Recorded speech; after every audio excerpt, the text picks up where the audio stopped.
Welcome in to another episode of the Junkyard Dawgcast. It is a Stay Wolk UGA recruiting show edition. I am your host, Benjamin Wolk, joined by Jordan Hill. And it is Ole Miss week. We told you early in the season we're going to be doing these recruiting episodes for Georgia's big home games this season, where there will be big recruiting visitors lists, and that is certainly going to be the case this upcoming weekend for Georgia against Ole Miss. We'll talk a little bit about some of the people that we expect. Of course, stay locked into dogs247.com all throughout the week, because we will have plenty of updates from the visitors' standpoint throughout the week over there. We've got an awesome interview with Georgia linebacker commit Nick Abrams. I think you're going to really enjoy the conversation with him, some updates that he has around his recruitment, because I know some people still have some questions about that as well.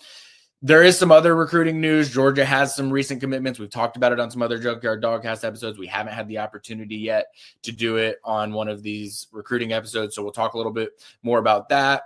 We'll just give some overall updates on the recruiting front. There's some news out there, I guess, in the transfer portal world that's relevant to us as well. And we'll do arrow pointing up. We'll do predict to commit. Jordan, it's been a few weeks.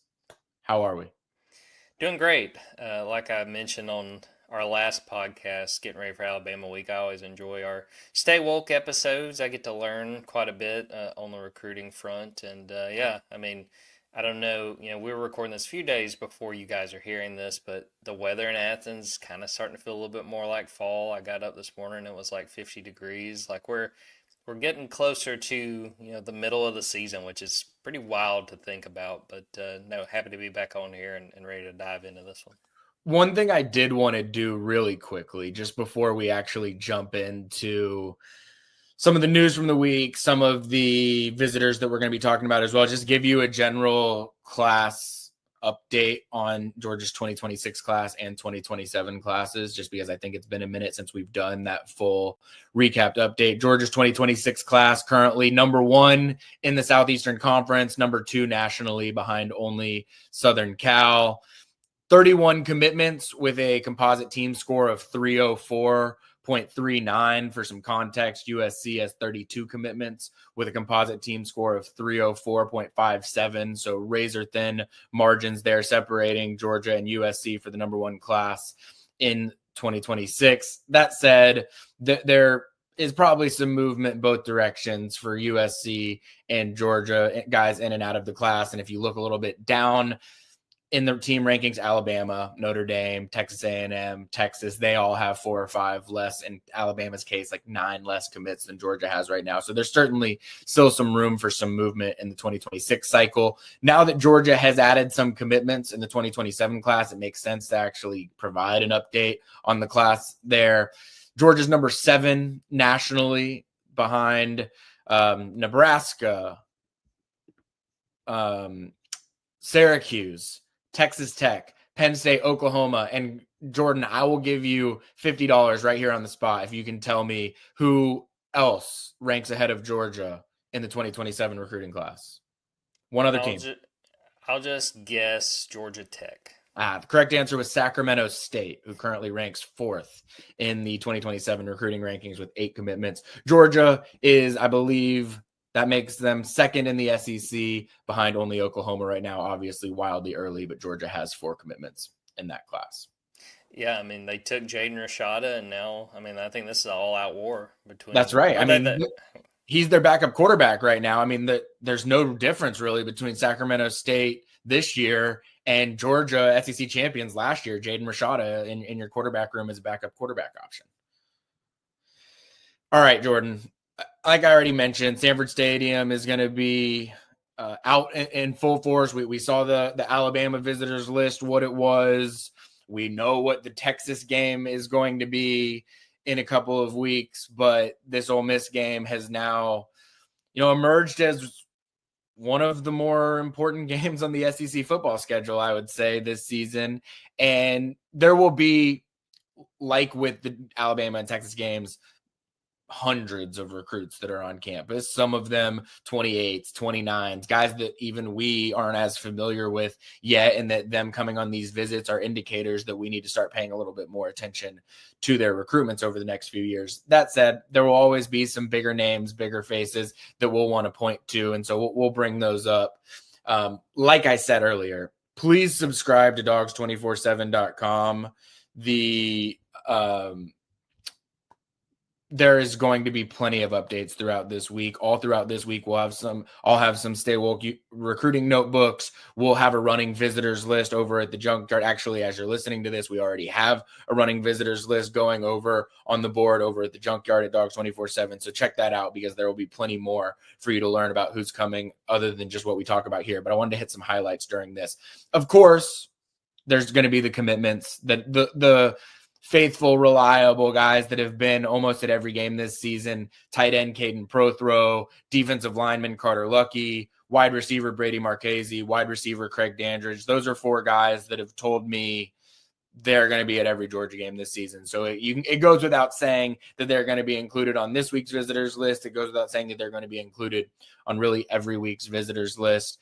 Nothing really surprising there. One player that I'm interested to see, given how some things went last week, is Jay Lamar, Georgia running back commit. He's back with his team right now. I think he's going to be, or he was at the Georgia Auburn game, and I think that there's a chance that Georgia's going to try and get him back on campus ASAP as well, just to see how things are going there too. But I think the most notable commitment that's going to be visiting for this Ole Miss game is someone that we will talk about a lot during the course of this episode, and that's Nick Abrams, Georgia linebacker commit out of Maryland.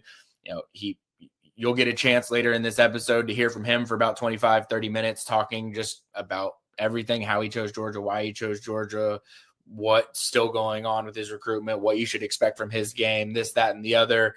But there is still some conversations with Oregon, Michigan, and Alabama, and so getting him back on campus for the second time in 3 home games is really critical for Georgia. And we'll talk plenty more about Nick Abrams during the course of this show, but getting him back on campus is one of those things that should make, everybody on the Georgia side feel a lot better about things. I mean, again, Jordan, out of the previous commitments we mentioned, nothing super notable, but Nick Abrams, got to be happy about getting him back on campus. Absolutely, and I'll look forward to, if you're watching this on YouTube, once we start going through his mid-year highlights. I just posted that, and just what we've heard about him to this point. This is a guy, it's a high priority for Georgia, especially, we've had questions about inside linebacker and who they're looking at and what they want to do there. It's a guy Georgia really, really needs to hold on to, and yeah, I mean, getting him back, anytime you get him back for a game, I think that's a win if you're Georgia. All right. So I know at this point, the way the recruiting calendar works, there's not going to be a ton of class shifting. Like, yeah, Georgia's going to try and flip a few guys. Yeah, there's some guys in Georgia's class that people are still trying to flip as well. But a lot of the focus is going to be on the 2027 class, especially some of the 2028 class, these elite guys, these top of the board targets that these teams are going to try and lock in sooner rather than later, sort of like Georgia did with Lincoln Keys a year ago around this time, where it's like someone that you might be higher on than, or it might be just an elite prospect that's ready to shut down his recruitment sooner rather than later. So there's some of that going on for this game. So definitely wanted to share a handful of guys that intrigue me. And shamelessly, again, I will say go to dogs247.com and check out more, because there will be plenty throughout this week. All right, first person that I'm going to mention up is actually in the 2026 recruiting class. It is Tyreek Jemison, Paulding County High School offensive lineman. We have him listed as an interior offensive lineman at 24/7 Sports, 6'5", 315 pounds, recently decommitted from Kentucky. We still don't, and we'll talk about this during a segment later in the show, I'm sure, Jordan. We have no idea really what Georgia is going to do at certain positions, offensive tackle being one of them, running back being another, potentially corner safety being another. Like, we don't quite know yet what to expect about some of these positions. And so anytime there is someone that is an offensive tackle that has a certain frame that is within Georgia's recruiting footprint, we've got to pay attention to it. He's going to be visiting for the Ole Miss game. I don't know yet how I would, slot him in when we're talking about Georgia and some of these offensive line targets, now that they've missed on Jared Dowdy, you know, we've talked about some other players across the country. Tyler Chuckiam committed to Florida. Chris Booker committed to Alabama. You know, just several other options. This is a new name that we haven't talked about a bunch, but I think we have to start considering when we're talking about Georgia offensive line targets in this class. No, for sure. And it makes for, I think, our hardest predicted commit segments this time of year. But, you know, when we wind up talking about our different options and who we're considering, you kind of have to look at flips. You kind of have to look at, you know, guys who have been committed elsewhere. And like you said, Jemison has backed off that Kentucky commit, but he's a guy that's sort of in a very small pool that we have to consider as legitimate options for Georgia. And again, it's worthwhile to get him on campus and to see, you know, if there's anything there, if Georgia, you know, really sees him as an option in this class. All season long, Georgia's had some guys that are flip targets on campus for every game. Marshall, Austin Peay, Alabama, Kentucky. It's been consistent. There have been some names that we weren't as familiar with or that we didn't know how seriously Georgia has been recruiting them that have popped up. I think there will be some 26s of note beyond Tyreek Jemison. He's just the first notable one that I wanted to call out. I think that you can expect there to be some players committed to other programs that either are in Georgia, maybe Florida, maybe Tennessee, just some other, you know, border state schools that Georgia is going to be taking a look at here down the stretch at some of these position groups. That said, I think that most people would probably agree the most important recruit that's going to be on campus, or the recruit that we're probably going to be talking the most about from an elite recruit standpoint, is the number 1 tight end or number 2 tight end in the 2027 recruiting class, and that is Brock Williams out of Libertyville, Illinois. He recently narrowed his recruitment down to a top 3, Ohio State, Texas, and Georgia. I'm told that this is a prospect that would like to commit sooner rather than later. I mentioned Lincoln Keys earlier as someone, I mean, you really look at the last 2 recruiting cycles. Todd Hartley gets Ethan Barbour committed a full cycle early. He's gotten Lincoln Keys committed a full cycle early. We know that Todd Hartley operates more, he's more detail oriented than most other position coaches in college football. And because of that, that allows him to get ahead of schedule when he's recruiting his position group. Brock Williams is someone that he is clearly circled in on for the 2027 class, much like Mark Bowman in the 2026 class. So it's not to say that you're going to get every single one that Todd Hartley circles in on, but this is clearly the guy that Hartley has circled in on. I think that Texas and Ohio State are still wildly competitive in this recruitment, but I think with Brock Williams coming to Georgia this shortly after announcing his top 3, it's really important for Georgia. And I think that this is one that we'll be watching closely coming out of the weekend, just to see how much of a move Georgia has made, because I wouldn't be shocked if he has a decision by the end of the calendar year. I'm like picturing in my head Todd Hartley getting word of, hey, you should check out this kid from Libertyville, very talented guy, 2027, and he's like, hey, what's his name? Brock. Like I'm just imagining like the smile that like came across Todd Hartley's face. You know, we don't know how this thing's going to play out, but like if I'm another coach in like the SEC and I hear, yeah, Georgia got one of the top tight ends in the country, a guy named Brock, it's like, man, we're gonna really let them do this to us again. Yeah, exactly right. This is a prospect that is very highly graded in Athens, Georgia. Let's put it that way. Someone that Georgia would really, really like. And we know how dangerous these hybrid tight end types can be in modern age college football, and Brock Williams is exactly that. So yeah, Brock 2.0 could be terrifying a lot of SEC coaches, though. Like I said, Ohio State is very much a factor here, and I think everyone is well versed in how this world goes now to not ever count out Texas, no matter whether you feel like they're your direct competitor or not in this recruitment. All right. A couple other prospects that really stand out from this one in the 2027 class. Isaiah Rogers, running back from Springfield Central in Massachusetts. He's a top 24/7 prospect. We've sort of been trying to figure out what does Georgia's running back board look like for the 2027 class. I think it got a little bit clearer last week when Georgia offered Kamon Spell, who is a Penn State running back commit that is likely going to take a visit to Georgia at some point this season. I don't know yet whether it's going to be for the Ole Miss game or not, which is why we're not including him in this conversation, but it's certainly not out of the question. He is certainly going to be someone that's top of the board. We've talked about the 2027 class in the state of Georgia with guys like Andrew Beard, with guys like Braden Tyson. We've talked about David Gabriel Georges out of Chattanooga as one of these elite targets. But anytime someone is coming from out of region to Georgia for a game during their junior season, there's clearly a level of interest coming from their side that you have to take account to. I mean, this is a guy from Massachusetts that could be going to any game this week, and he's going to Georgia Ole Miss. So it makes you wonder, okay, what have the conversations been with him in Georgia that make that something that you want to consider?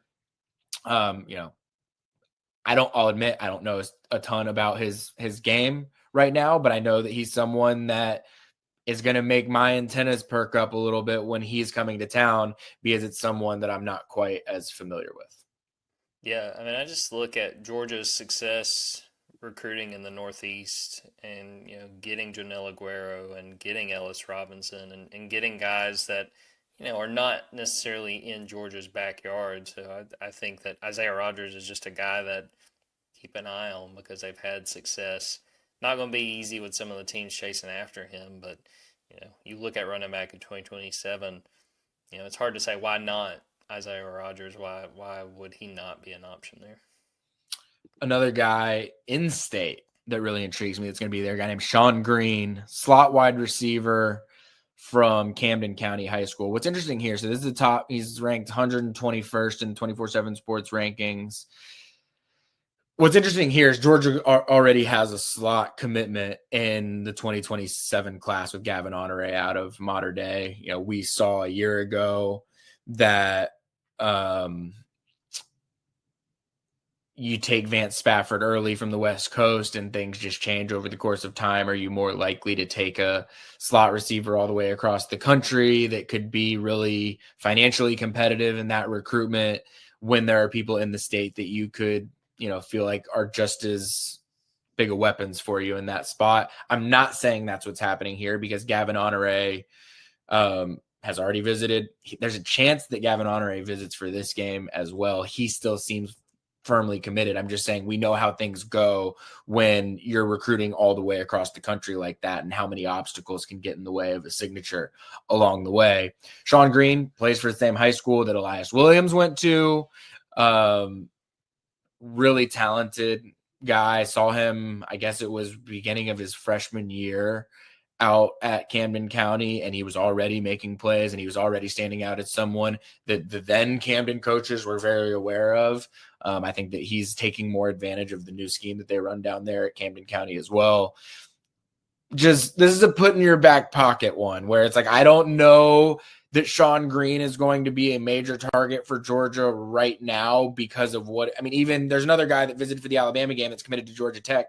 Jordan Christie is another example. He's a slot wide receiver in the state of Georgia that I think Georgia likes a lot, but when you've already got Gavin Honore committed, you can't give the word to multiple different slots when Georgia's really only taking one of those types of receivers every cycle. But top 125 player in the country on campus, that's always going to be attention grabbing. Well, it's one of those for me. I mean, Camden County's been awfully good to Georgia over the years, so it just makes sense to pay attention to someone like that, especially with the kind of talent he has.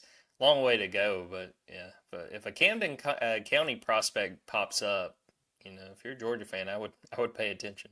And if we want like a real Stay Wolk, connect the dots situation here on this as well, Camden County's head coach right now was LJ McCrae's head coach, five-star defensive lineman out of North Florida that's now at Florida, has been injured, hasn't been playing much this year. We don't know what the future of Florida season is going to look like. It looks like they maybe have righted the ship for a time being, but will it stay that way? We don't know. If things change down there, hey, if you ingratiate yourself not only with Elias Williams, former head coach, but also LJ McCrae's former head coach. Maybe it helps you with a portal option at a position of need for Georgia right now as well.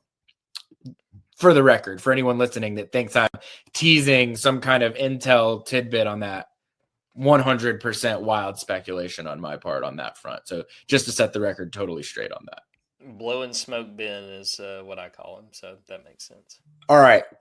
I did want to call out, we're not going to call out a ton of 2028s this time of year unless they are, we talked about Jaden Wade a couple of weeks ago, the IMG Academy quarterback, #1 player in the country. We're going to talk about a guy like that. We're going to talk about this guy as well. Kellen Hall is someone that if we extrapolated our rankings out to what they typically end with the 32 5-stars, he would be in that 5-star window right now. He's the number 22 overall player in the country. This is a prototypical SEC defensive lineman, can play multiple different spots on your defensive line. He's out of Louisville, Kentucky. Georgia's in on him early. Again, another one where it's not like Georgia's recruiting the state of Kentucky super often, just like when we were talking about Isaiah Rodgers. It's not like Georgia's recruiting Massachusetts super often. So when they do, you've got to pay attention to it because it's like, why is that guy at a Georgia game this week and not at a Michigan game or a Illinois game to go see Illinois, Ohio State? Like, there's so many options for a guy in that region of the country where he could be going this weekend. For him to be coming to Georgia, Ole Miss says something. So someone that recruitment's way far out, but he will be an elite name. I think a lot of the, super nutty recruiting fans out there, you like knowing a lot of these names before they come. Kellen Hall will be a name that you're going to hear for years and years to come. I think he's someone to pay attention to, and I'm still kind of caught up on like his team name there is the Centurions. I love high schools that just if you pull that back up. Oh yeah, they sure are. I had to look that up. I did not know what that was. That was an officer in the Roman army. I love the high schools, man. That just it's not the Tigers or the Bulldogs. They make it their own. So I'm in on him just for the team name alone. What was your high school's mascot? We were the Dragons, which I think is unique enough, but I'm talking about like the ones that just like like the syrup makers at Cairo, or trying to think, what is it in Alabama, the Flying Squadron. I'm for those that just totally unique. Even the Red Elephants in Gainesville, you don't see that one. No, Dragons is good though. Like Dragons is offshoot enough. Like I know that it's not completely unique, but it's offshoot enough. I mean, Peachtree Ridge was the Lions, which was boring. And the worst part about Peachtree Ridge was we got a chance to like vote as a community on what it was going to be. And I think the Pirates was an option. The Peachtree Ridge Pirates I thought would have been really cool. I think the Raiders were up there as an option as well. There were some good mascots that were created, and then they landed on Lions, which I felt was kind of boring. I wanted to say Highland Home is the Flying Squadron. I didn't want to leave them out. I had to look up who that was. That would be, I would love to do a deep dive on some of the best high school, not to get completely sidetracked here during this episode, but I would love to do a deep dive on some of those high school mascots because there are certainly some good ones out there. All right. Like I said, stay locked in at dogs247.com. We're going to have plenty more updates on recruits that are going to be visiting for this game, but I just wanted to give you some high point ones here at the beginning of the week. We'll also talk about some of the offensive line commitment news that's happened. And we've talked about some of this on Junkyard Dawgcasts over the last couple of weeks, but I just wanted to highlight that again here in a recruiting episode. Georgia has added 2 commitments on the offensive line in the 2027 recruiting class, both of them committed to Georgia at the Alabama game. So we're a few weeks removed from them actually committing. I've just got a story over at Dogs 24/7 that you can go check out on Kelsey Adams as well. Got a chance to sit down with him, sort of understanding why he wanted to do it so early, why it was Georgia, what they had done to make him feel like a priority early. But the big thing here, and we have talked about him in the past on this show, Kelsey Adams, 6'5", 300 pounds. I'll say 305 probably. Plays left tackle at Langston Hughes. We know about Donnie Glover. We know about Bo Hewley. They're going to be big for Georgia this season throughout the rest of this year. And Kelsey Adams really wanted to lean into that Langston Hughes culture that's kind of been, there's a little bit of an offensive line pipeline that's been created between Langston Hughes and Georgia. I think everybody would say that they would like to take more Langston Hughes offensive linemen if there's guys out there that exist that make sense. When we've talked about the 2027 recruiting class on the offensive line, in the state of Georgia, I've really talked about two guys, Kelsey Adams being one and Joshua Sam Appel at Douglas County being the other. If you were to line up every single offensive lineman in the state of Georgia right now and line them all up and say you can pick two out of the state of Georgia that are the guys that are Georgia guys, quote unquote, those are the two, Kelsey Adams and Joshua Sam Appel. They stand out physically above the rest. Their game is above the rest, the way they're wired. I mean, not to say there aren't other guys that are wired the right way, but saying like you see them and the way they play and what they bring from a physical stature standpoint, and you say those are the Georgia guys on the offensive line. So already got Kelsey Adams on board, really a head-to-head win over Tennessee is how I would describe that one. And then I think that Georgia's in a pretty good position with Joshua Sam Appel as well. Just looking ahead to later on in the season, I think that Georgia has positioned itself well against South Carolina in that head-to-head battle for Joshua Sam Appel. The other offensive lineman that Georgia got, Kyson Mallard out of Westover, Atlanta, or Westover, Georgia. He's big, physical, interior offensive line type. We know that Georgia has made a living with this type of recruit in the state of Georgia. Like you look at, and really even Graham Houston in this recruiting class, really Zachary Lewis in this recruiting class that we're in right now in 2026. You know, you look in, I mean, really you could say with Drew Bobo historically, like Georgia has a tendency to find these 3-star interior offensive line types that they are much more interested in early than the industry rankings would suggest. And I think that there's a chance that that's the case here with Kyson Mallard. I think that when you look at his weightlifting numbers and you look at just his body type, like there's clearly an upside and potential there that Georgia really likes. I think that anytime you can start building your offensive line class early on in the cycle, it's really big. So the fact that Georgia is going to go into the 2026 calendar year once junior days start and spring visits start, and you already have a tackle committed and an interior offensive lineman committed, you still got to recruit them. That, you know, we know flip attempts aren't going to go away from anyone, but it really helps you have that built-in foundation so that you can go swing big for Joshua Sam Appel, that you can go, you know, and let's say by the end of this football season, Georgia has Joshua Sam Appel committed to, which I think is a reasonable enough of a possibility that we can talk about it that way. So you've got Kelsey Adams, Kyson Mallard, and Joshua Sam Appel in state. Well, now, who knows? Maybe Georgia wants to take 5. Maybe Georgia wants to take 6 on the offensive line. But now you really only got to focus on 2 or 3 guys, and you can cast such a wider net. You can go nationally. You can go try and find, okay, who's the best out-of-state offensive tackle that you want to go to try and go all in for? Who's the best out-of-state center or interior offensive lineman that you now want to go all in for to package there with Kyson Mallard? And so I think that Georgia is doing some things early to provide themselves a lot of flexibility in how it recruits the 2027 class moving forward. Well, I think just compare it to the offensive line situation with 2026. You know, they do have some pieces, but it does feel like they want to try to go add somebody else. And where we are in this cycle, you know, we were talking about this before we started recording, Ben. It's still kind of unclear who those guys are. So you get that head start with 2 offensive linemen in 2027 you really, really like. Like you said, it just allows you cast a wider net, go try to find somebody that maybe you wouldn't have had an opportunity to find otherwise, and just see what you can do putting together an offensive line class for next cycle.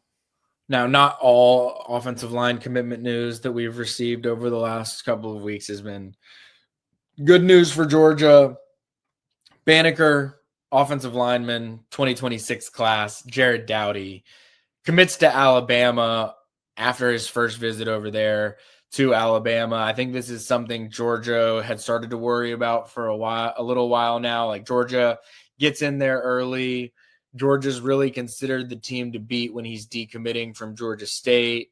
Georgia gets an official visit scheduled. Georgia gets him on a game visit. Georgia gets him on another game visit. Georgia loses to Alabama. And you factor in the fact that his mom's a big Alabama fan. He grew up kind of with that around him.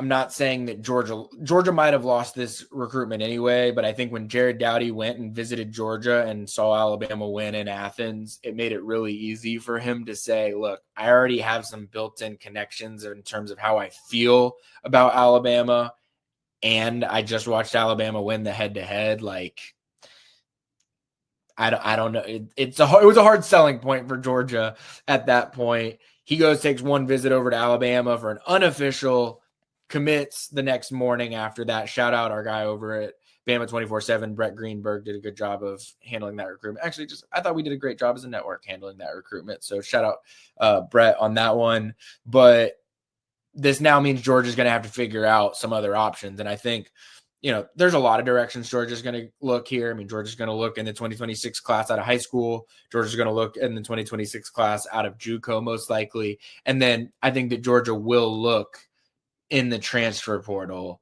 at tackle. Now, I don't think that making a living at offensive tackle in the transfer portal is a great place to be. I think it's risky. I don't think there have been many, fill in the gap offensive tackles that have wound up in the portal through the years, because teams tend to want to hold on to those types of guys. But now with Jared Dowdy committing to Alabama, it's going to force Georgia to keep its options open in terms of how it handles the tackle situation going forward. Yeah, that was a hit for my predicted commit class, right? Didn't I pick Jared on our last one? You did pick Jared. I picked Amari Latimer. I'll be honest, when you picked Jared, it was right in the window of time when things were starting to get weird, because when you did it, Alabama had just offered. They weren't even sure yet, I don't think, how much of a push they were going to make. I just think that when you see him, I mean, he's 6'7", 310 when you see him in person. Like, I remember, like, when I got up to his school, I was like, how is this guy just now showing up? Like, you don't see guys that look like that very often. So I'm assuming Alabama, once they went all in, I think it was going to be tough. Should have known. Always trust Mama. Usually Mama has some sway there. So, worked out for Alabama. I had some conversations around that one. Like, this was a couple weeks ago. And this was, like I said, like, there was a point in time when Georgia was in command. Like, Georgia was the reason he was decommitting from Georgia State. Like, Georgia was the team to beat at that point. Alabama hadn't offered at that point. And I had some conversations with people involved in this recruitment around, like, all right, I know Mama's a big Bama fan. Like, if they make a push, and like, there was an original belief, like, yeah, this is Jared's decision though. And I do think it was Jared's decision. I just think that Jared was much more influenced by the Alabama side of it through his mom than I think a lot of people necessarily realized from the get-go. Am I remembering right, though? Was it Dontrell Glover who was on the show that talked about his family being in Alabama? Or what was the situation there? There was something there, well, right? Donnie was committed to Alabama for a while. He was all, like, through Saban retiring, like, he was still committed to Alabama. But yeah, his whole family was Alabama fans. And when they went and watched... Or no, it's the flip side. It was the flip of that, actually. His whole family was Georgia fans, and the 2023 SEC championship game, when he was committed to Bama, he had to watch it separately from his family. So they were thrilled when things changed. So he ended up back on the Georgia side of it. Yeah, so sometimes it cuts both ways. That wound up working out well. The family, I don't think they had to really be swayed once he wound up picking Georgia. Exactly right. All right. We're going to jump into a quick break, and then we will have an interview with Georgia linebacker commit Nick Abrams. I think, we've had a lot of really good guests on over the course of this calendar year. You think about Talon Taylor, Dontrell Glover, Elo Mendoza, Lincoln Keys, Brady Marchese, Craig Dandridge was awesome most recently as well. Kamari Brooks. I want to give a shout out to Kamari Brooks. His season has been cut short with a hip fracture that's not going to require surgery, but it is going to cost him the rest of his senior year, which is a bummer because he was going for 2 basketball state championships, 2 football state championships. But Kamari Brooks was excellent last time he was on the show as well. So we've been fortunate to have some great guests. I think Nick Abrams is right up there toward the top of the pack in terms of how good of an interview it was. So check that out after this break. I will say, and I've done this a couple times already during this episode, please follow along with us over at dogs247.com. You can go there, subscribe, follow Jordan, Kip Adams, Olivia Sayre, and myself. We will have plenty of football related content throughout the rest of the season. We're getting into basketball season is approaching upon us. Signing day is coming up. The transfer portal is becoming the calendar of the transfer portal is going to be a little bit different moving forward. We might talk about that a little bit more during this episode as well. But please go subscribe. Also, if you're watching this on YouTube, please subscribe on YouTube. If you're listening to this on Apple Podcasts or Spotify, please subscribe, download. We appreciate you. That does help us out very much. We'll go to a quick ad break, and when we come back, Nick Abrams, and I think you're going to enjoy it.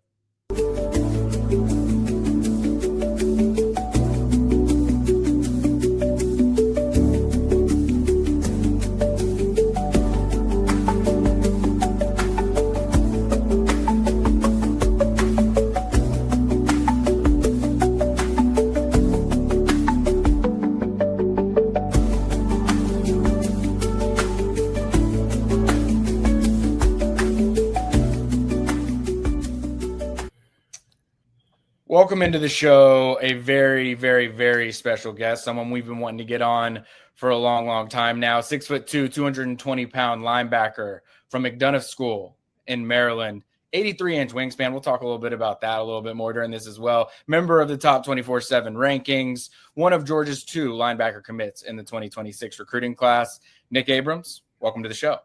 Appreciate you. Thank you for having me. Yeah, I got to ask this silly question to start, but will it be on the back of your jersey? Will it say Abrams II, or is that what you're planning to do with it? Yeah, I'm planning to have Abrams II on the back of my jersey, yeah. So is that the proper way, Nick Abrams II? I've been saying Nick Abrams II. Is it Nick Abrams II? Is that the proper? Yeah, that's the proper way, yes. All right, Nick Abrams II. I've seen it before. Georgia had it with Todd Gurley. He had the Gurley, the second on there as well. I think that's a nice, clean look on the back of the jersey as well. So plenty that I want to get into with you today, your game, the story of how you ended up at Georgia, what's still going on with your recruitment. But let's start just with Georgia from the very beginning. Like, go back to the very, very, very beginning of it with Georgia. Do you remember the first conversation that you had with anyone at Georgia as they started to recruit you?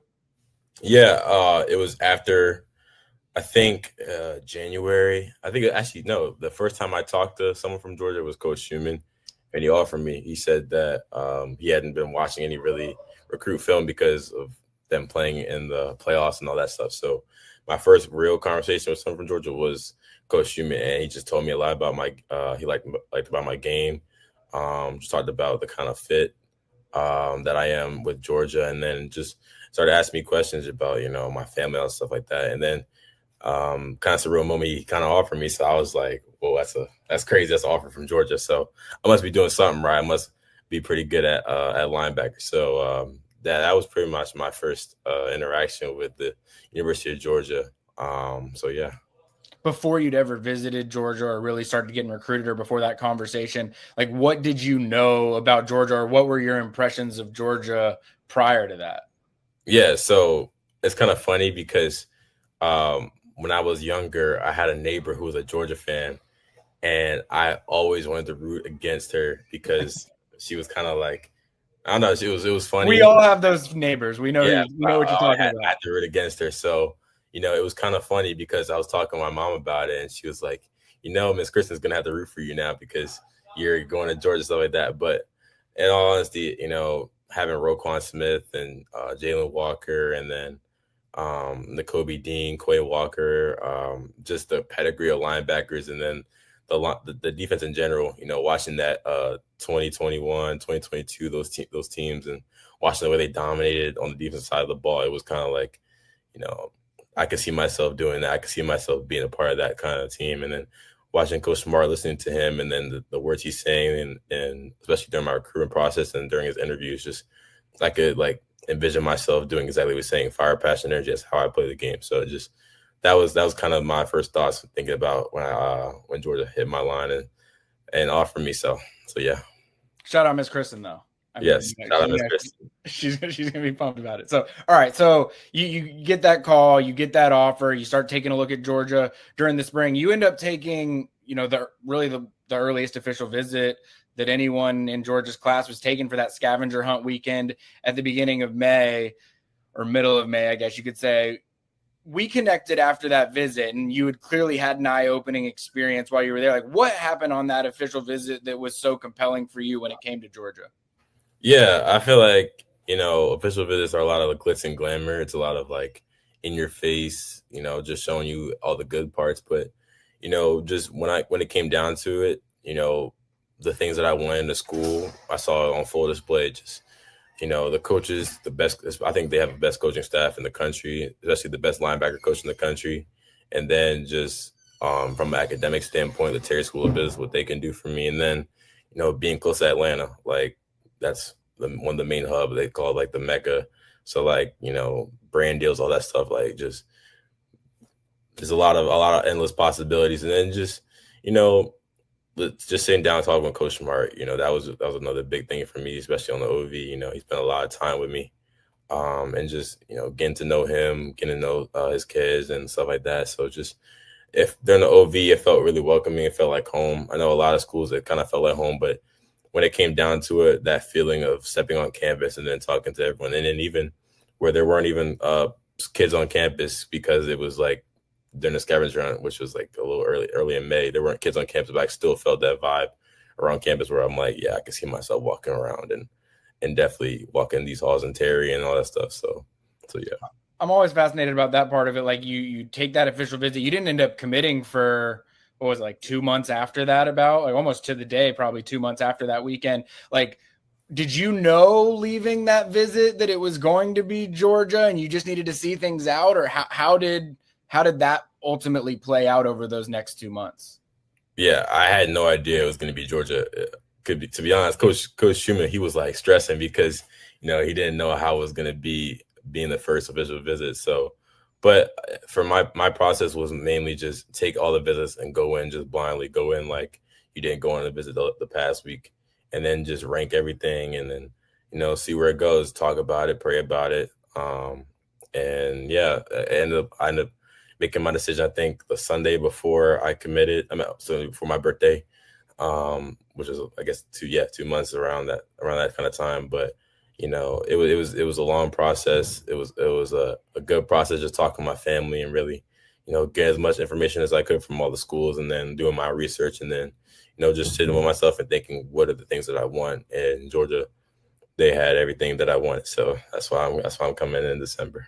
Yeah, so that makes it like that kind of leads into what, and it seems like a silly question now for you, and you've explained a lot of reasons why, but why was it Georgia? Like when you're deciding it's, Oregon, Michigan, Alabama, like all these top schools want you, why did Georgia ultimately win out when you were weighing all those various options?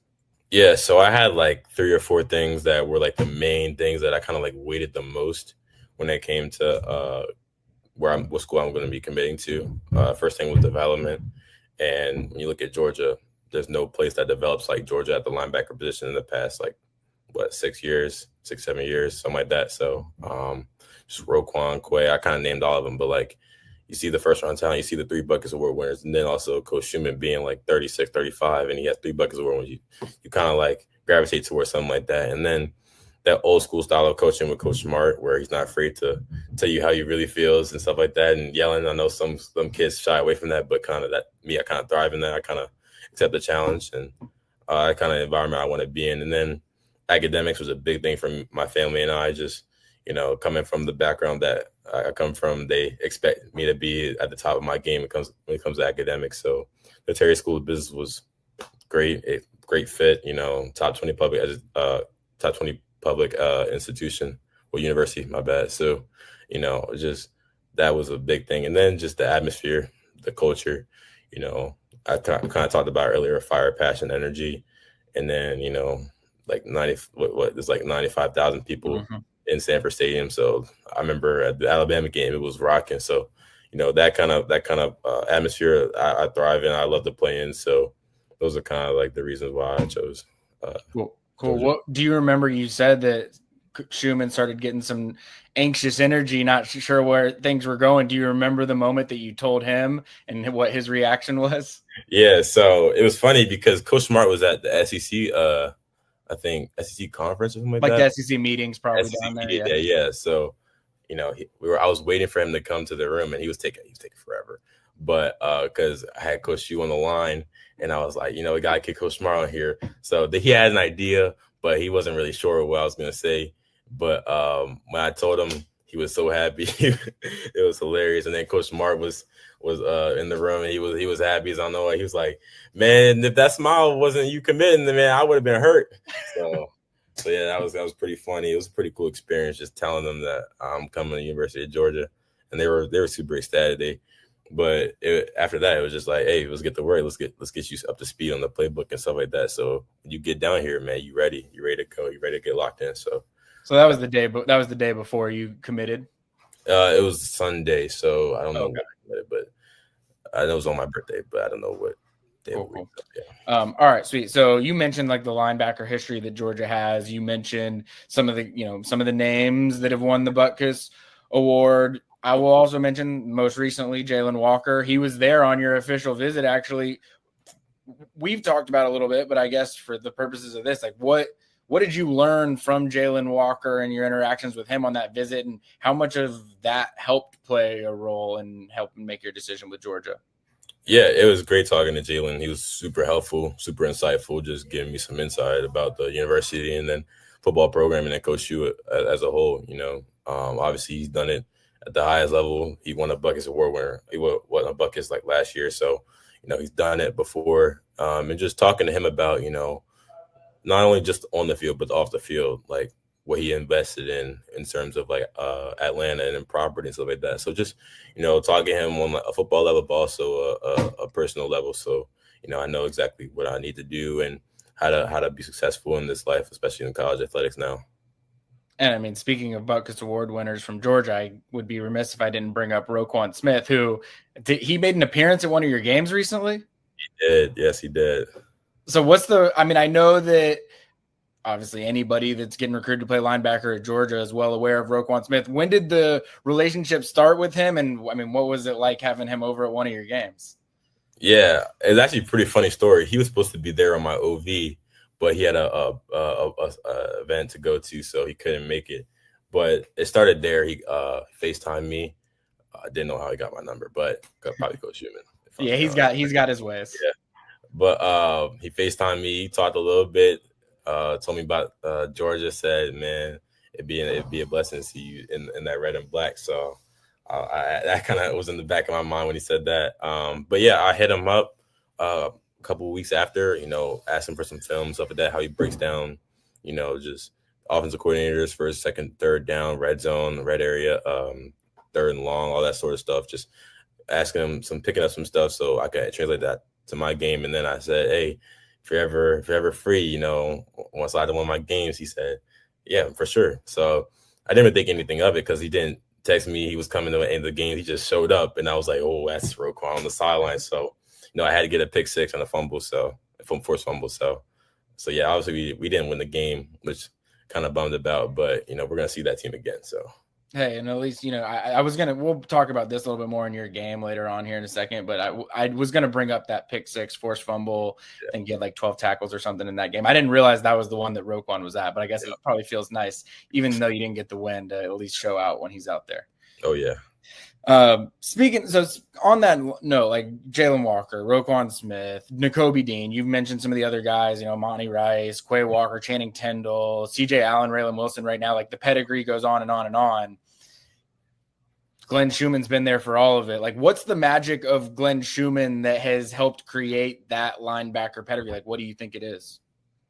If I'm being honest, I think it's a whole defensive mindset. Obviously they come from what we come from. Well, Coach Schumann and Coach Kirby Smart come from that kind of Nick Saban pedigree, that kind of tree. So, they had great linebackers too, like CJ Mosley and all them. So, that kind of secret sauce has been passed down to Georgia. And now I think in terms of the D-line, their job, their mindset is, if there's two on me, the backers are free. So that means that we're able to play fast, play physical, be at our best, run through gaps and make plays. So like I said, their mindset is, if the backers win a Heisman, it's the whole defense win the Heisman because everyone's doing their job. So backers win a Butkus, the whole defense win a Butkus because, everyone's doing their job. So I feel like, it's a whole defensive effort. And also I feel like it's the attention to detail, the nuggets that the coaches provide, especially Coach Shu. Like, I kind of like to say he's kind of like a robot. Like, he like there's like a clip of him on Instagram. Like, there's a reel of him like analyzing the defense. It was like kind of scary. His eyes moving back and forth. Yeah, that's what I'm saying. So like the attention to detail and all that stuff, and then the stage that they play on.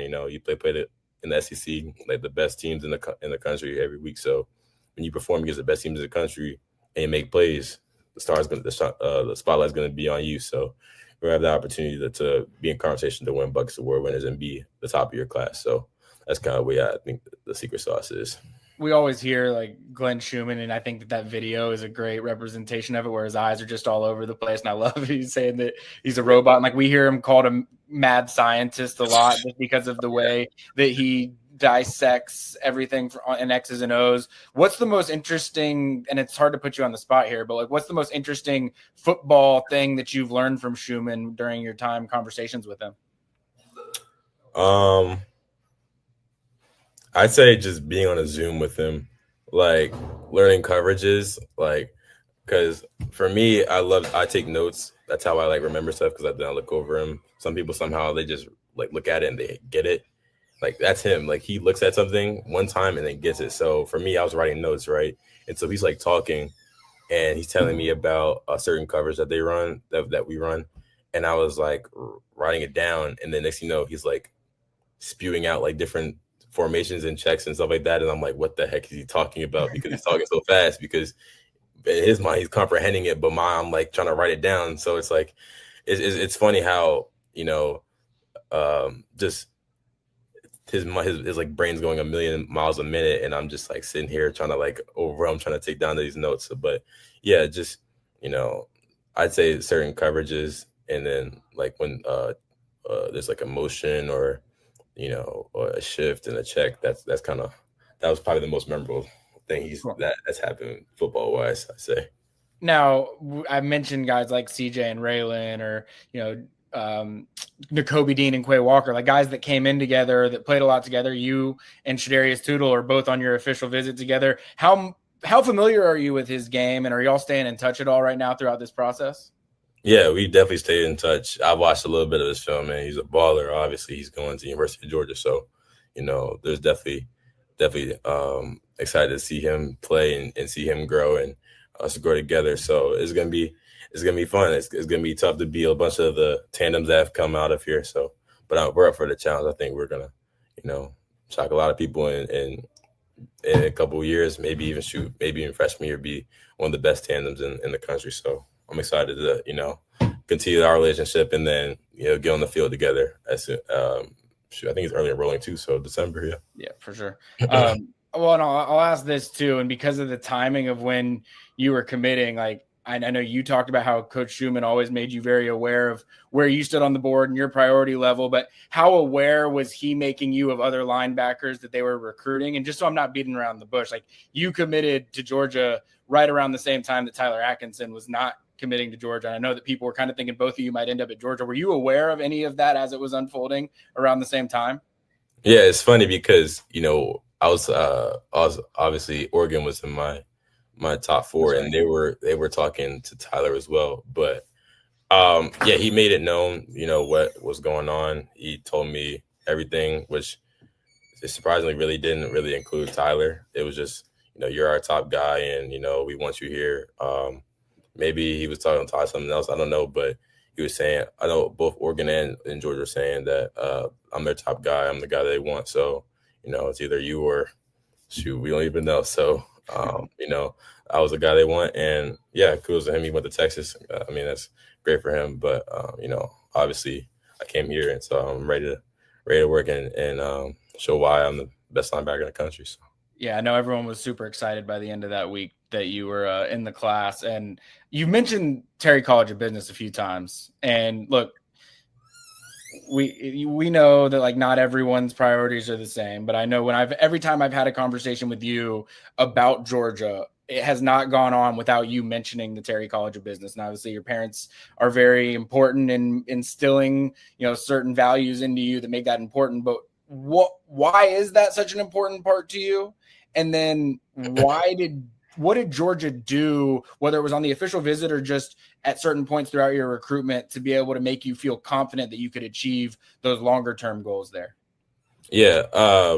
I say, my parents, shout out to them, obviously, but, they, from the beginning, my grandmother's a teacher. I have a whole line of principals in my family. So school's always going to be important. School's always going to be, up there when it comes to the priority list. So, finding a school that, gave me both was going to be important, especially because, as we all know, football can end in an instant. It could end in 10 years, 5 years, or whenever. So, having that background, having that education, having that ability to go out in the real world and, have get a job or start our own business is important to me. So, having that kind of degree that's going to help me to open those doors and kick those doors down and get my foot in the door was going to be important. So I feel like Georgia did a great job, especially, Coach Smart being a graduate of the business school, so has his own classroom and stuff. So, obviously and then I think Justin Williams and I think maybe Chris Cole. I'm not completely sure, but yeah, I think so. But they're also in the business school, so like it's kind of pretty. It was like the perfect fit. So just seeing that linebackers in the room or in the school kind of made it even easier of a decision to like be like, yeah, I could definitely thrive in here. All right, you knew I was gonna ask this at some point. When you're as good of a linebacker as you are, you mentioned Oregon, you mentioned Alabama, of course, Michigan is still trying to recruit you. You took a visit to Michigan a couple of weeks ago. I'll keep it open-ended. How worried should Georgia be right now about the Wolverines or anyone else? Nah, Georgia shouldn't be worried. I think I have everything I need at Georgia. So Georgia fans shouldn't be worried at all.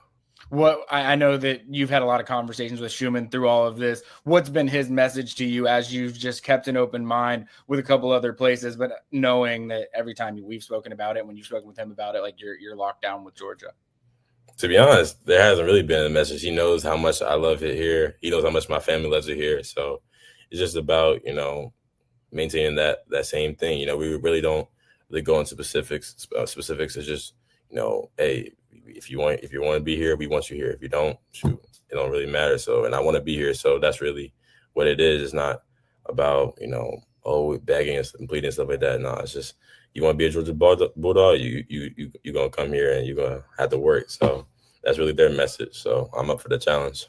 We made the audience work for it a little bit. They had to get 20 minutes into the interview. I know people were sitting there the whole time. They're like, yeah, we love Nick, but we want to know he's for sure coming to Georgia. So we made him work for it a little bit, but make him relax a little bit. You have already visited this season for the Alabama game. You'll be back for the Ole Miss game this weekend as well. When I talked with you after the Alabama game, like the quote you gave, I thought was great. I mean, atmosphere was electric. It made me want to put the pads on, hit somebody. If anything, it made me more sure that this is home. You said the atmosphere was unreal. And even with the loss, it only made me more confident in my commitment. What did you experience from that Alabama game that, made you feel as confident about things as you do? Yeah. So I started off, when we got to the field, it was like an hour before kickoff. And, stadium's half full. And then it's just me, Braden Fogel, and Caden Prothrow. We're just standing there. And, Alabama runs out. And it's like they start booing. And it's like loud as I don't know what. And I'm like looking around. I'm seeing like half the stadium's already empty. And I'm like, yo, this is crazy. And then we're all looking around and we're like, yo, and we're trying to talk and we can't even hear each other. I'm like, yeah, this is crazy. So, that kind of atmosphere, that kind of electricity, that like just you can like feel it in the air. It's just like, yeah, this feels like somewhere I want to be. And then, on third down, the crowd, like, especially even when we weren't playing our best on defense, but the crowd was still getting into the crowd was still getting hype. And then especially when we were in the game and we were driving and stuff, and then defense was getting stops, that like I could feel the energy, I could feel the momentum, I could feel like there's just a certain electricity in the air, just it being a night game and everything at Sanford Stadium. And then it was just like, yeah, this is the place to be. This is where I want to be. And then how hard the linebackers played and how good they played, how well they played in space, stuff like that. That was like, yeah, okay, I see why I committed here. So Did you get to experience any? I mean, I know it's tough after a loss because I know people are bummed, but did you get to experience anything in the locker room or around the team after the game that was a good learning opportunity, even though you're not there yet?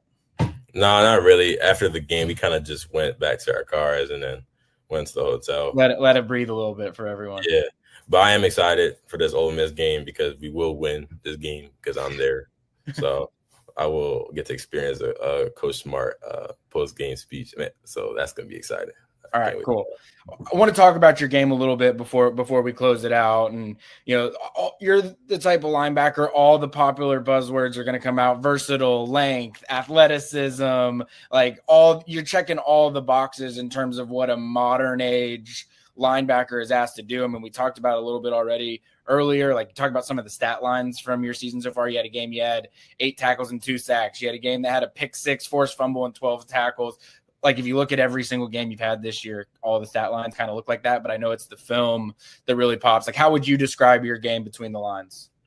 Yeah. So first thing, obviously you brought it up, versatile, just being able to do everything. This season was kind of new for me because midway point I had to switch to edge. So that was just an adjustment period, but I feel like now I'm getting the hang of it now, starting to produce on the field, starting to make plays and stuff like that. So just being versatile, being fast, being physical, playing downhill, striking, but also using my length to disrupt the passes, obviously the pick sixes and the forced fumbles, being able to punch the ball out, just being able to create turnovers. So, obviously you kind of brought up just the versatile piece. That's kind of really, how I describe my game. I can do everything on the field. I can run down receivers, running backs, tight ends, to cover. It doesn't matter. Whatever you ask me to do, I'll do it. Is there any, I know there's going to be Jalen Walker comparisons, probably Chris Cole comparisons after people watch this season as well, but are there any linebackers in particular that you would compare yourself to, or that you study their games to implement parts of their game into yours? Yeah. I say Fred Warner's a big one. Just, watching him in coverage and then punching the ball out. I kind of studied that. Just the way he moves in space is crazy. It's that's why he's the best, one of the best linebackers in the league. And then also Roquan, just him downhill, his run defense is absurd. He's an old school linebacker playing in this new age where might not be the body type that you look for, but he still makes plays all around the ball. And then also another one who's up and rising, Nick Benito off the edge. Oh, yeah. His first step is the craziest I've ever seen. And so just trying to model that, trying to see what he does, what tips he gets from the O-lineman and stuff like that to get that kind of quick twitch off the edge. So, yeah. Awesome. Well, Nick, thank you so much for joining the show. I will shout out your social media while we're here as well. If you're watching on YouTube or Twitter or Facebook, you can see it on the screen here. But on Instagram, go follow Nick at @Nick Abrams. On Twitter or X, it's at Nick Abrams. If Nick, I got to ask this, I guess, as we're doing the social media segment, what's the hardest position in football? I say quarterback because they got people like me trying to hit him as hard as they can. So, yeah. There we go. It felt like for anybody who has no idea what I'm talking about, go follow him on Instagram, @Nick Abrams, and you'll know what I'm talking about. It felt like some of your teammates might have been given some dishonest or not as honest responses as you just gave, perhaps. I don't know what RJ was thinking when he said D-tackle, but it's all good. No, I respect it. All right. Well, Nick, thank you so much for joining the show. I'll probably want to have you back on for the signing day show that we do in December if you're open to it, but enjoy the Ole Miss game. If you see Nick at some point while you're in Athens, give him a shout out, tell him you saw him on the show, but we appreciate you again for joining us, and we will see you next time. Sounds good. All right, Jordan. One of my favorites to talk with in this Georgia recruiting class, Nick Abrams. I don't know how much exposure, or I know we've watched some of his film on Mondays after Kirby press conferences. I've made you look over my shoulder. I'm just like, wow, watch this. But what'd you think of just getting a chance to connect with Nick? Well, I think one, and this has been a recurring thing with the guests on here. I mean, I really enjoyed listening to him. I thought he gave a lot of good perspective and talking about his process and just the relationships with Glenn Schumann. And I thought it was really neat hearing him talk about, just imagine as a recruit getting a chance to jump on a Zoom and kind of talk ball with Glenn Schumann. How much that's worth even for.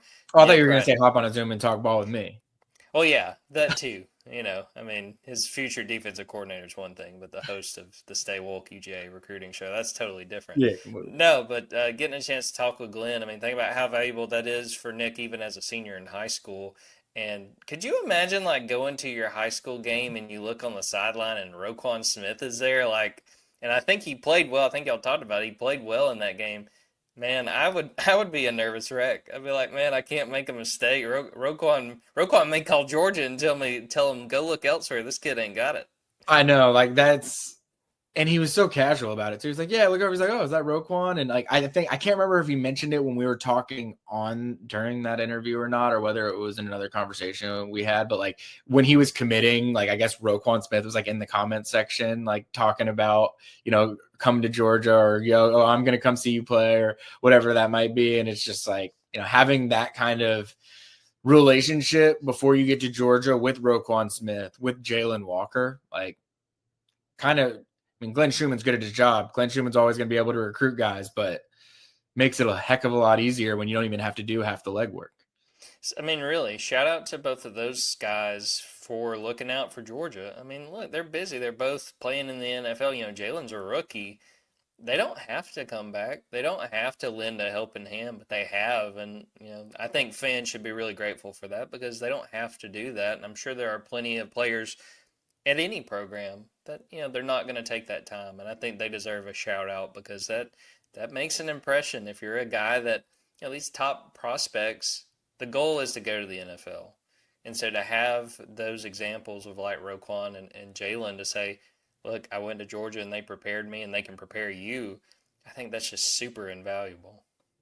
I did want to talk about Nick Abrams' game a little bit, Jordan, just because I don't know that we've talked enough about this guy during the season, really. And like I said, like a lot of times when I go to Kirby's press conference, I'm not going to sit here and act like I'm at Kirby's press conference every single week, like our good friend Jordan is. But when I'm at Kirby's press conferences, usually we'll go work over in Stegman and we'll do some things around Kirby's press conferences, but I'll also use that as a chance to like deep dive Georgia's player commits each week, how they performed in their game stats wise, but also checking out their huddle film and how they performed. And I love watching Nick Abrams huddle film. It is like my favorite player in the class. Him and Tyreek Green, I would say, are up there. Like, I just love watching them every single week. And if you're watching on YouTube, Facebook, X, we have it pulled up right now, watching some of his clips from his huddle. But this is a dude, he's had double-digit tackles in a game, I think 3 or 4 times this season. He's had multiple sacks in a game multiple times this season.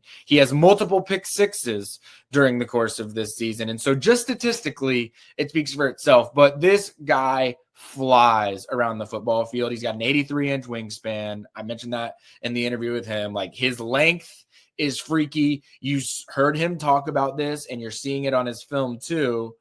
He lines up at edge a lot this season out of necessity, and he is natural as an edge rusher. I mean, because of how natural he looks rushing the passer off the edge, setting the edge and run support, his length, he gets off offensive linemen so easily. Like, he's going to draw a lot of Chris Cole comparisons, and it's going to make a lot of sense. He'll draw some Jalen Walker comparisons, of course, but I think that, Chris Cole is probably the most applicable linebacker that Georgia has signed to him. If we have to draw a one-to-one comparison in the Georgia world, there are 2 guys that played safety and then converted to linebacker, but have the ability to rush off the edge. Super savvy. I mean, his parents are both really successful in the business world. And as he made clear, like, Terry College of Business is a very important part of why he's choosing Georgia. I think that, this is a special football player, and I'm not going to sit here and act like I've been shown exactly what the Georgia recruiting board was. And quite frankly, there's probably more nuance to the board than how I'm going to say it here. I don't believe that there was a linebacker in the country that was more coveted by Kirby Smart and Glenn Schumann than Nick Abrams. That's not to say that there weren't other linebackers out there that were as coveted, but I don't think that there was any linebacker in the country that was more coveted. No, I think if you're a Georgia fan, you should be thrilled to have Nick Abrams in this class. Just fun to watch. And it is funny to me, Ben, that they continue to get guys that that, kind of can be used as very fantastic pass rushers as well. But, his length immediately stands out. I mean, his ability to diagnose what's coming and go make plays, and it's got some pretty good hands too. He made those pick sixes, like you said. I also saw a couple highlights in here where he's catching the football. Don't know that we're going to see that at Georgia, but no, I couldn't be more impressed about Nick Abrams, and I think he's got a bright future when it comes to getting to Georgia and playing a really important role in future defenses. We talked about it in that interview, of course. Michigan especially is still trying to recruit him. If I were to give you some ease there, beyond what he said, obviously everything that he said was exactly what you would want to hear your star linebackers commits say. As we know, recruiting can get weird and things can change or whatever. So I don't want to say that it's like definitive just because he said that that's the way that it is. I do believe what he said is the way that things are trending. When he committed to Georgia originally, I think that Nick Abrams' top two options were Georgia and Oregon. Michigan was hanging around there, but I would be less concerned about Michigan at this exact point in time. But the fact that he visited there during the season, you at least have to be aware of. You can't just assume, oh, he's saying all the right things, he's going to sign with Georgia. Like you actually have to close the deal. But from that conversation with him, I think where he stands on the matter speaks for itself. All right, Jordan, arrow pointing up. Do you want to go first or do you want me to go first? I'll let you go first, Ben. All right, I've got a few. I'm going to start with some new college football rules. We got a new slate of college football, I guess you could say rules or changes or however you want to describe it. But I'll start with the transfer portal. It is official. And we had actually talked about this on the last recruiting episode, that there had been the proposal for the new one single transfer portal window. I think at the time it was maybe talked about as a 10-day window. It has officially been decided by the Division I Administrative Committee, 15-day window that will run from January 2nd to January 16th. So that is official, in place. The transfer portal will be open from January 2nd to January 16th. It's probably going to be a lot of movement really, really fast, because you while you can intend to enter the transfer portal prior to January 2nd, you can't officially enter the transfer portal until January 2nd. A lot of schools are going to need to have enrollment stuff figured out by that middle point of January. So you don't have to make a decision on where you're going by January 16th just because the portal closed. That's the last date where you can enter the portal. That said, for you to be enrolled in a school for that spring semester, you're probably going to have your school situation figured out. So I think that from the time, I would venture to guess the month prior to January 2nd, we're going to be seeing a lot of such and such from such and such intends to enter the portal. So we're going to have a pretty good idea of who's going to be entering the portal outside of probably playoff teams leading up to that January 2nd date. We're going to have a pretty good idea on all of that. I think January 2nd to January 16th is going to be primarily guys figuring out / announcing where it is that they're actually going. If they're going to take some transfer portal visits, that's where they're going to be doing it. I think most people in the college football world are pleased with this change. Jordan, would you agree with that? Yeah, that's my sense, and I was going to ask you, what you thought. I think it makes the most sense. It does make things difficult for the playoff teams, but I do think there's some validity to what Kirby Smart said he was told previously when he brought up those issues, that there's no crying from the yacht. And it's like there's not going to be a situation that helps everybody and fits, what everybody's doing. But I think it's like, all right, the consolation if you're a playoff team is if you're still trying to talk to, players in the portal, you can say, well, look, we're still playing. So if you want to come, be part of a championship contender, you can come here. And I hate to put you on the spot, Ben, but I saw something about with coaching changes, how the portal works now, like that there's changes. Can you shed a little light on that? Yeah, you're stealing my thunder a little bit. That's where I was going next. We're only at the one of three parts of the new rule changes. So yeah, great call out, Jordan. Perfect segue. This isn't probably as relevant to Georgia because I can't I mean, Kirby Smart, you would imagine, isn't going to be changing anytime soon. If so, maybe it will become relevant to Georgia. But I think it'll be relevant because there will be a lot of teams that Georgia will have players that Georgia would love to have that they're going to fall into this category. So there's going to be a 15-day portal window that opens when a new head coach is hired. So this is a difference from what it has been. It has previously been there is a 30-day window that opens up after a coach is fired. So let's take UCLA as an example. Deshaun Foster gets fired. Immediately, a 30-day window opens up where guys can enter the portal, and they're entering the portal for those 30 days. That's no longer the case. Now that portal will not open for those players until the new head coach is hired. I think this is a very strategic rule. It makes sense for everyone. I think it's going to eliminate some of the red shirting, like quitting on the team to red shirt to enter the portal and save a year of eligibility. I think it's going to save a little bit of that. I think it's not going to save all of it, but I think it's going to save some of it. I think that it is going to probably make guys make more logical decisions around their changes, because what's not only does that 15-day portal open when the new head coach is hired, it opens 5 days after they're hired. So that coach has 5-day head start basically when they start to try and figure out their roster and retain as much as possible. And then those guys have a 15-day window to enter the portal. I think that it's going to create a little bit more reasonable and critical thinking for players. I think it will ultimately be helpful for players, because now, before they were being told, well, this head coach got fired. I have no idea what my school that I've been at is even going to do. I may not know for 2.5 months. I only have 30 days to be able to choose to put myself in the portal to do this right now, to give myself a head start. Now they don't have to make any of those decisions. They can wait it out. They can figure out what their school does. And if they still want to enter the portal, they're still going to have the opportunity to do that. I think it makes sense to me. I mean, it's not maybe quite as player friendly, but I think when you think about what coaches, especially new head coaches, have to walk into, I can see the reasoning for, okay, let's change it to where, you give them a little bit of time to get in and try to convince these guys, look, it's probably worth it for you to stay here, and here's my plan.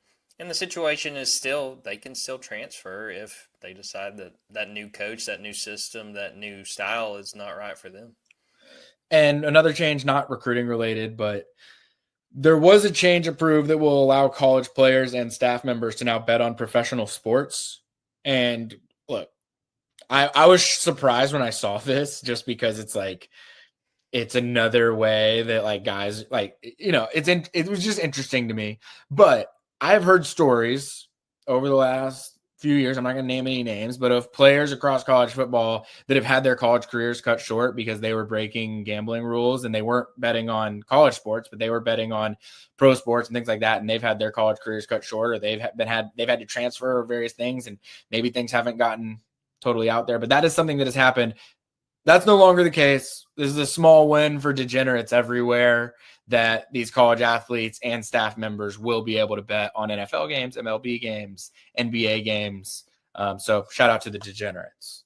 Yeah, maybe, if we only get players on Tuesdays going forward, I try to get a little advice. Just pull up. What do you guys think of this parlay? Would you do this?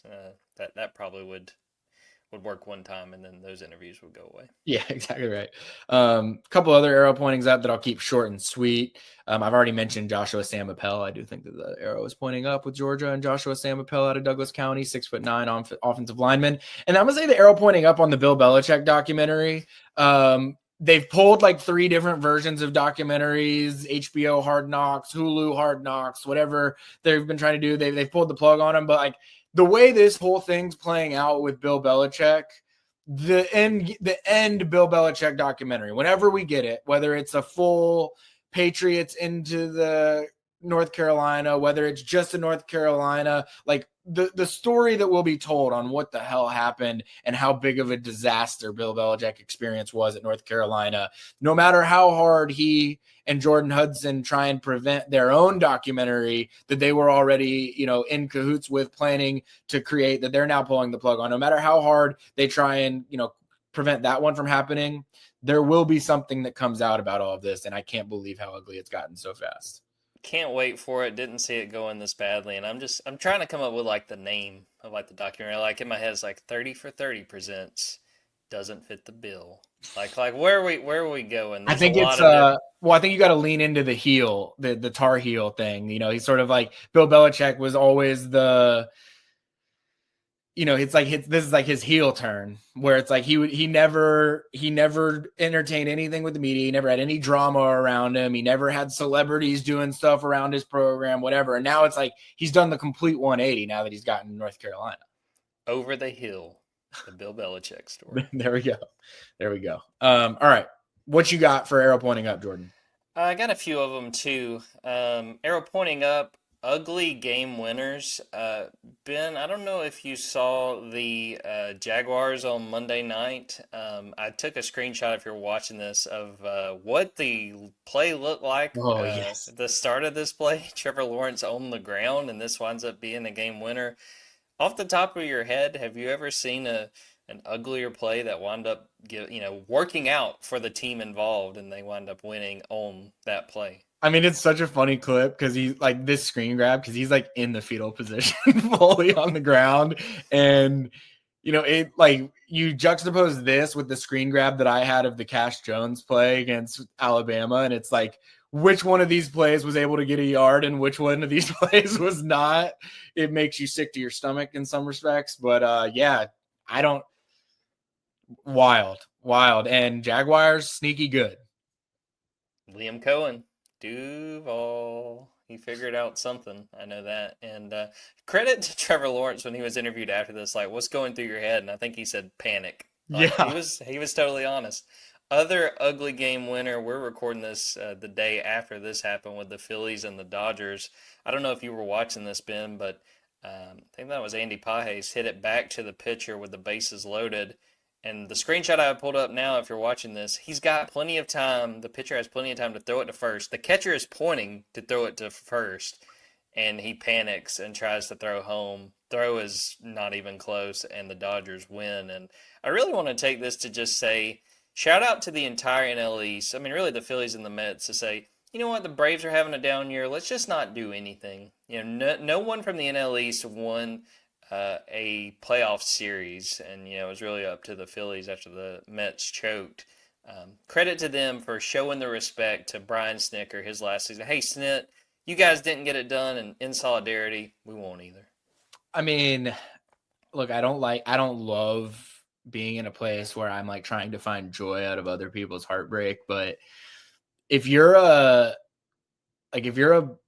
Philadelphia sports fan that went to Penn State, of which there are many, and you just lost 2 games in a row, including a 24.5 point favorite against UCLA. You turn around and the Eagles lose their first game of the season.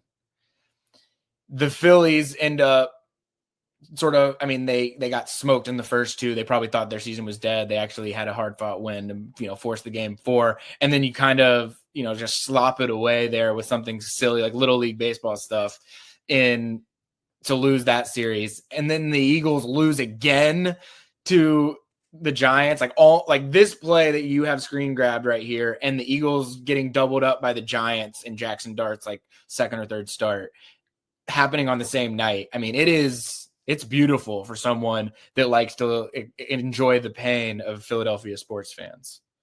Could not happen to a better fan base. That's all I'll say. Only other thing I got, arrow pointing up NASCAR. As we are, with this episode now out, Monday, the new NASCAR 25 video game comes out. And I'll shout out a lot of people on social media, folks I'm seeing on Twitter. The reaction I am seeing from people who are NASCAR fans is very similar to what I saw when the college football game came back. It's been probably about a decade since a NASCAR game came out, so that's coming out, and I'll shout this out to the end of this week. Me and a group of folks are headed to Talladega. It's going to be a fun time, so excited for that, and yeah, people are excited about NASCAR right now with some of this stuff, and to end the week with Dega, Ben, it's going to be a fun one. No doubt about it. I will also arrow pointing up One Battle After Another, movie that you and I got a chance to go see in theater recently. If you like film cinema, It's a great movie. It's I won't sit here and say that I think it's for everyone necessarily, but everyone that I have spoken to that has seen it loved it. So it's like I didn't leave the theater feeling like, oh, this is a movie that I would recommend to everyone. But then again, every person that has seen it loved it. So I would recommend it to everyone. I really enjoyed it, and I'm hoping, as we're recording this, we have not taken the trip to Auburn yet, but very hopeful you and I both will get to see some old friends and maybe have a few small beers. Yep, that's right. Just a few little beers. All right. We'll close it down with predict to commit, and this is the predict to commit where I don't know, Jordan. I don't know where we're going at this point. We're probably forcing the issue with predict to commit, and that probably makes for more entertaining picks. Just as a quick recap, I have 12 commitments in the class. I don't need to run through every single one of them because we've done it a bunch already, and there's been no changes from the last episode. I did run the composite scores. I have 12 commitments with a composite score of 224.63. You have 10 commitments with a composite score of 217.42. So you're down about 7 and some change in the composite. We've still got some things out there. You've got, let's see, people that I feel like you could hit. Maybe Terrius Favors flips to Georgia late. It's probably, if we're being real, that's probably the one that I feel the best. I really thought you were going to say, let's see. Oh, there's nobody. But I mean, I will say I don't see many options that are going to work out great for you there. Like, I'm looking at mine. I feel kind of the same way. I mean, Tyron Wortham did technically just decommit from Michigan State. So if Georgia does want to take a fourth high school wide receiver, they have OV'd him. I suppose there's a chance there. Ernest Rankins, if Seven Cloud doesn't end up signing and Georgia wants to take another defensive lineman, maybe Ernest Rankins is a possibility. I don't really see that. And then I've got Amari Latimer, which, I don't think Georgia's going to get to at this point, but it's also the only running back that I would really feel super confident in predicting. So, but yeah, we're close. I mean, if you pull one out of your rear on this one, Jordan, and you get a predict to commit on an episode that I feel like neither of us are going to get a correct pick, maybe that'll be enough. You'd still be behind on the total commits, but the composite score, who knows, depending on who it is. That's why we play the game. I'm going to go first here. I sort of alluded to this earlier in the show when we were talking about some of the game day visitors, but I don't have a ton of confidence in this one. I'll be the first to admit I don't even think that Georgia is full out pushing for this guy yet.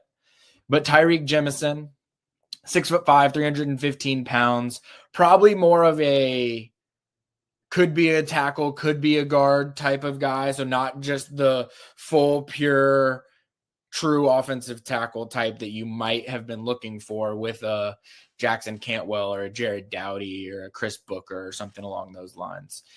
But Tyreek Jemison recently decommitted from Kentucky. He's in state. He kind of fits the bill.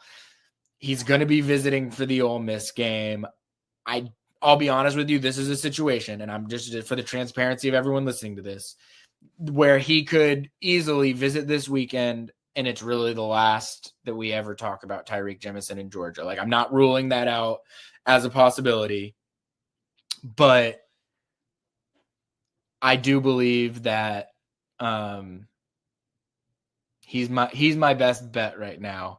If we're going offensive lineman, where we're at with him coming off of his decommitment in Georgia, trying to figure things out. We realize what they did with Jared Dowdy was they were evaluating certain guys in the state of Georgia, electing to push where they could. And the fact that Georgia's push is increasing right around the time that he's decommitting and visiting Georgia is making me pay closer attention to this one than I otherwise would have.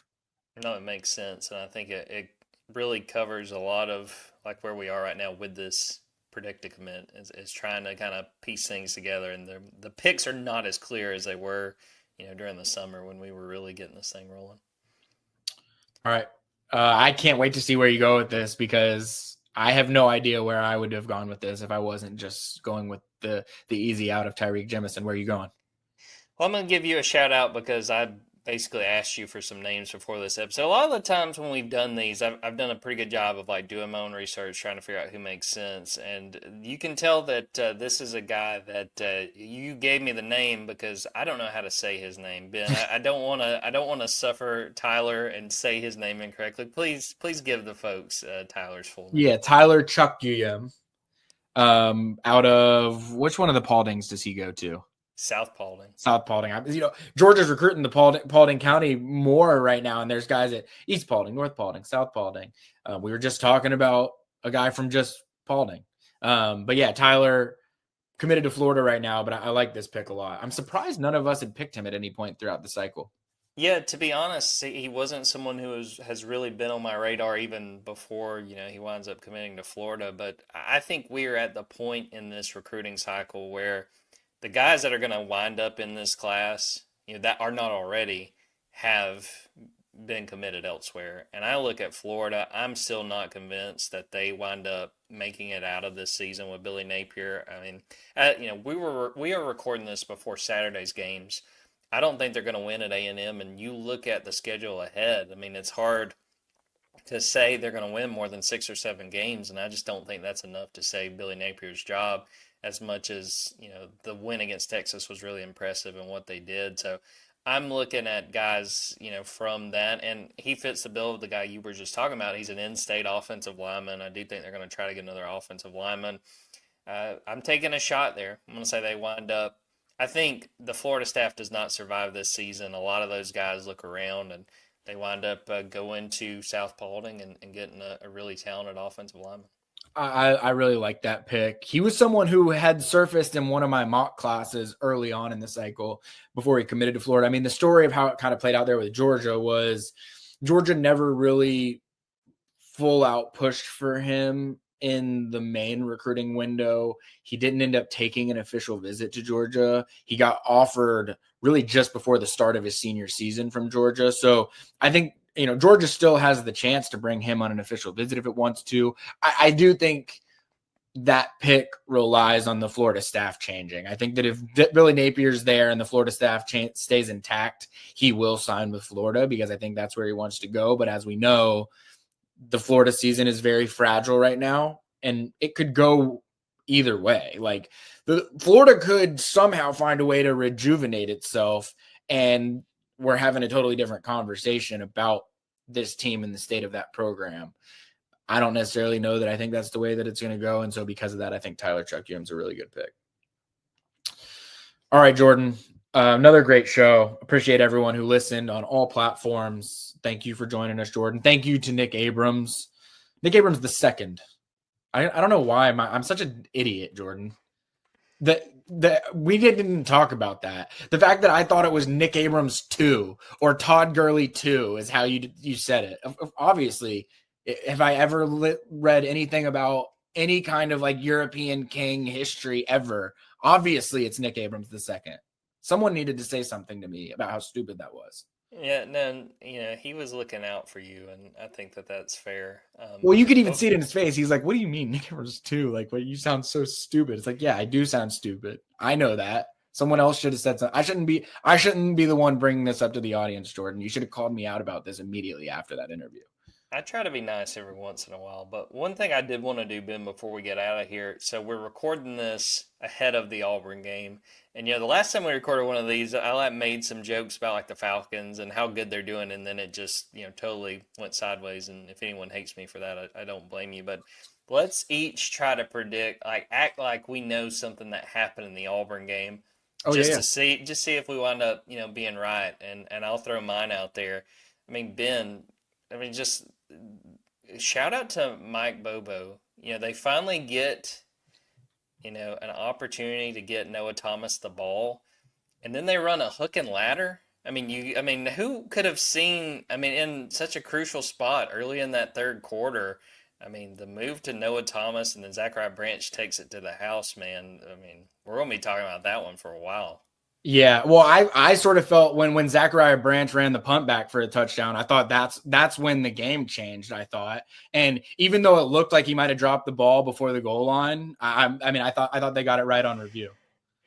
Yeah, and cooler heads prevailed on the sideline after that. I know Kirby was not happy, but I mean, a win's a win. And you know as good as I do that you figure out a way to leave Jordan Hare with a win, you're satisfied. Yeah, exactly. Anytime you come away with a 32-point victory in Auburn, you've got to be happy about it. All right, Jordan. Well, I will say, I've said it a couple times throughout the course of this show, please subscribe to dogs247.com. We say this every time, and it's because it is in college football, there is never a bad time to subscribe to Dogs 24/7 because there is constantly things going on, but it is a really good time just from the standpoint of football season getting down to crunch time, signing day, transfer portal, everything coming up here in the very near future. Get on now. Please subscribe if you're watching on YouTube.